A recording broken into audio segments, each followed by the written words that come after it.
c'est pas vraiment une rentrée politique, puisque nous n'avons pas cessé d'agir durant les vacances. Mais si on considère que c'est une rentrée politique, hein, c'est une rentrée politique qui se présente sous les meilleurs augures. Hein. Meilleurs augures pour trois raisons. Hein. Trois raisons. La première, vous ne pouvez pas l'ignorer, nous trouvons dans une situation politique à Nantes qui se caractérise par un éclatement des forces politiques.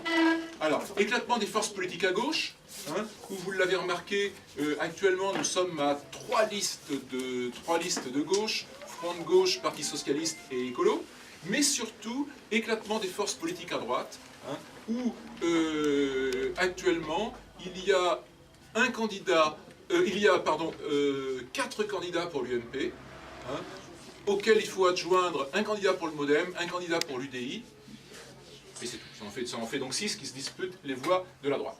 Maintenant, quand on voit hier M. Bainvel, comme vous l'avez sans doute remarqué, M. Bainvel qui décide qu'il va être candidat, alors que l'UMP nationale a décidé que le candidat serait désigné par un sondage, hein, on se dit qu'il est très possible qu'au final, hein, nous ayons sur Nantes deux listes de droite à se présenter.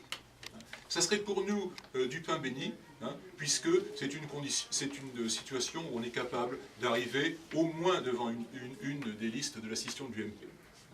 Alors, ces scissions, c'est cet éclatement, hein, de la droite à Nantes, donne une image extrêmement négative du monde politique nantais. Bon, l'éclatement de la gauche, l'éclatement de la droite, ça a une image extrêmement négative. Ça donne du personnel politique nantais, hein, l'image de gens qui fonctionnent suivant des plans de carrière, hein, et qui ont une activité de politicaillerie. Ils ne font pas de la grande politique, ils n'ont pas de grands projets, hein, ils fonctionnent uniquement suivant des petits plans assez médiocres de carrière. Voilà. Alors, quand en plus, hein, on lit, comme nous l'avons fait plusieurs capitales, que je vous invite à regarder sur Internet, et qu'on voit les salaires, les indemnités qu'ils perçoivent, hein, on se dit qu'effectivement, tous ces gens-là sont pourris, et que nous le ferons savoir. Donc, l'électorat qui est hostile à Johanna Rolland, hein, il est très possible, il est même fort probable que cet électorat se retrouve beaucoup plus dans nos idées que dans les idées de M. Bainvel ou de Mme Monchamp. Hein. Voilà. Deuxième chose qui est tout à fait favorable pour nous, qui montre que nous sommes dans une situation qui nous est favorable, ce sont les derniers sondages. Alors, les sondages qui m'intéressent, c'est les sondages qui ont eu lieu à la fois à Paris et à Lyon. Paris et Lyon, ce sont deux villes qui, comme Nantes, sont peu favorables au Front National. C'est des villes où le Front National fait moins de 10%, parfois moins de 5%.